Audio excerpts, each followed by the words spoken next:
Hello students, कैसे हैं आप सभी लोग। तो स्टूडेंट्स, आज के वीडियो लेक्चर में हम जानेंगे न्यूक्लिक एसिड्स के बारे में, ठीक है ना। तो जो भी हमारे चैनल पर नए हैं तो चैनल को सब्सक्राइब कर लीजिए और वीडियो को लाइक कर लीजिए, क्योंकि इस वीडियो के अंदर आपके सारे कॉन्सेप्ट जो हैं डाउट क्लियर हो जाएंगे, ठीक है। तो बेसिकली न्यूक्लिक एसिड्स यानी हर बार वीडियो के स्टार्टिंग की तरह हम जानेंगे न्यूक्लिक एसिड्स का नाम किसने दिया और किसने नहीं दिया, ठीक है ना। तो न्यूक्लिक एसिड का वर्ड क्यों आया, कैसे आया, तो हम बताते हैं आपको। तो इनिशियली यहाँ पर मैंने कुछ हाईलाइट कर दिया टीचर, ठीक है ना। तो फ्रेडरिक माइशर एक स्विस फिजिशियन थे, ठीक है ना। तो उन्होंने किसी भी जो एक पस सेल्स होते हैं, पस क्या होता है, जहाँ पर आपके हाथ वगैरह में कहीं पर भी जो है पस या सूजन की तरह बन जाती है, तो उनके सेल के न्यूक्लियस में से उनको कुछ कंपाउंड्स मिले, ठीक है ना। तो वहाँ पर उन्होंने उसका नाम क्या दिया, वो भाई उसके हमारे लाइफ के अंदर थे तो उसके वैसे ही बायोमॉलिक्यूल्स थे, ठीक है ना। तो उसका नाम दिया nucleon. But after some time उनको पता चला कि यार इसके अंदर एसिडिक चीज़ें मौजूद हैं। न्यूक्लियन जो चीज़ है ना, उसके अंदर जो प्रॉपर्टीज़ हैं उसको एनालाइज करने के बाद पता चला यार इसमें तो एसिड है, एसिडिक है। तो इन्होंने न्यूक्लियन की जगह न्यूक्लिक कर दिया, एसिड न्यूक्लियन, ठीक है ना। न्यूक्लिक एसिड, ठीक है ना, न्यूक्लिक एसिड कर दिया, ठीक है ना। वैसे वो न्यूक्लियन नाम था, तो उसका जो एसिडिक कैरेक्टर की वजह से इसका नाम आ गया न्यूक्लिक एसिड, ठीक है ना। इनिशियली क्या था, न्यूक्लियन था, ठीक है। तो इसका नाम ऐसे आया न्यूक्लिक एसिड, ठीक है ना। एक फिजिसिस्ट थे, किसके, स्विस के, ठीक है ना, फिजिशियन थे, ओके। अब देखें न्यूक्लिक एसिड का हमेशा हम पढ़ते हुए आ रहे हैं, प्रोटीन्स, कार्बोहाइड्रेट्स, तो और दूसरे जो लिपिड्स हैं उनके छोटे छोटे कुछ मालिक्यूल्स होते हैं, जैसे अमाइनो एसिड्स, जैसे फैटी एसिड्स मिलकर ये बना रहे थे। तो न्यूक्लिक एसिड्स भी कुछ टाइप की ऐसी चीज़ों से बनता है जिनको हम क्या कहते हैं, न्यूक्लियोटाइड्स। न्यूक्लियोटाइड्स छोटी छोटी चीज़ें होती हैं, ठीक है ना, छोटे छोटे मोनोमर्स होते हैं जो कि आपस में कंडेंस होकर कंडेंसेशन पॉलीमराइजेशन के बाद एज इट इज जो है कंडेंसेशन की तरह प्रोसेस है, जहाँ पर जो है मोनोमर्स आपस में कंबाइन होकर एक पॉलीमर बनाते हैं, और वो उस पॉलीमर या माइक्रो मॉलिक्यूल का नाम होता है न्यूक्लिक एसिड, ठीक है ना।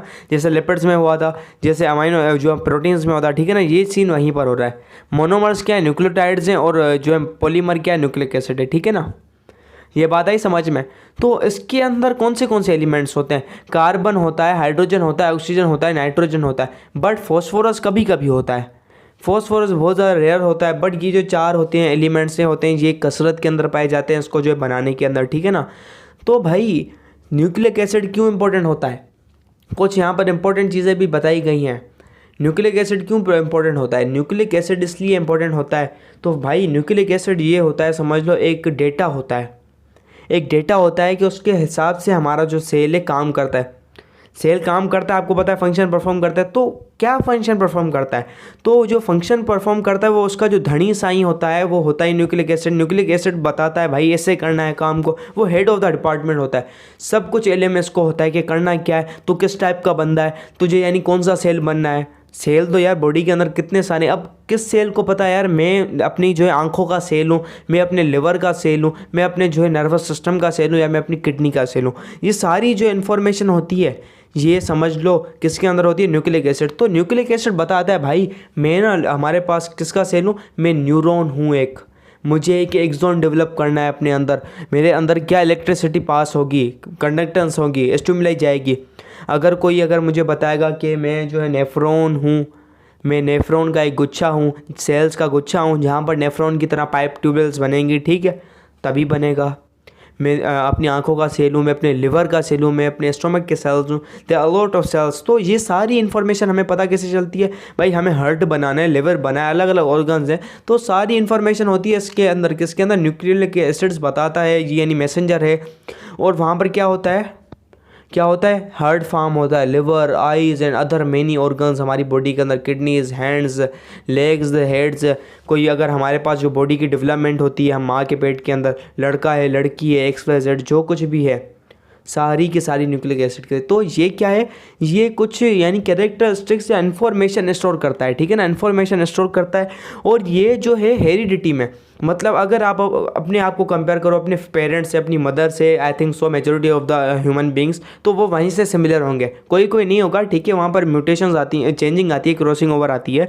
बट अगर आप अपने पेरेंट्स से मिल रहे हो, किस वजह से मिल रहे हो, there is the thing nucleic acid, ठीक है ना, बायोपॉलीमर्स।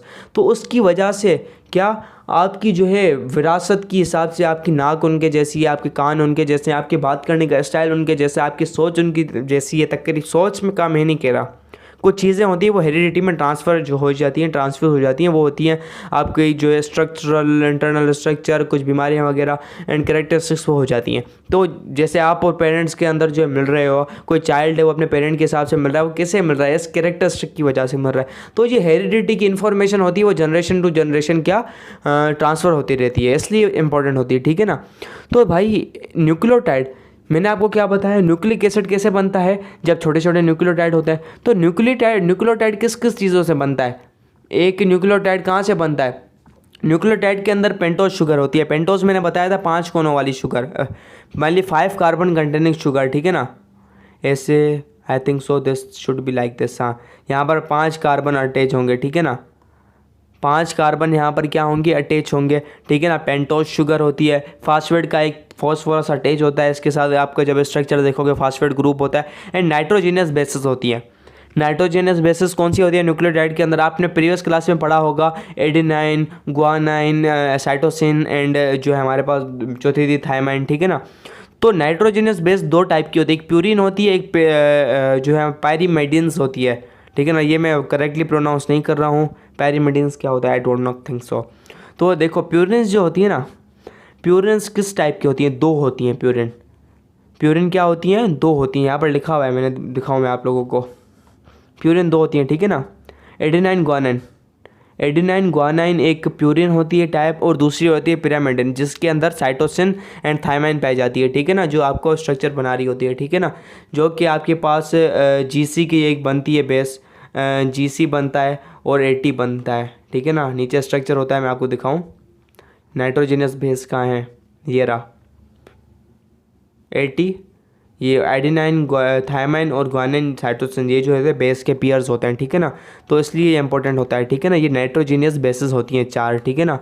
ओके, यहाँ पर बनता है, और फॉस्फेट की बैकबोन होती है, ठीक है ना, यहाँ पर ये, और शुगर फॉस्फेट 5 पेंटोज वाली, ठीक है ना। तो ये इसका क्या होता है, एक स्ट्रक्चर होता है, ठीक है ना।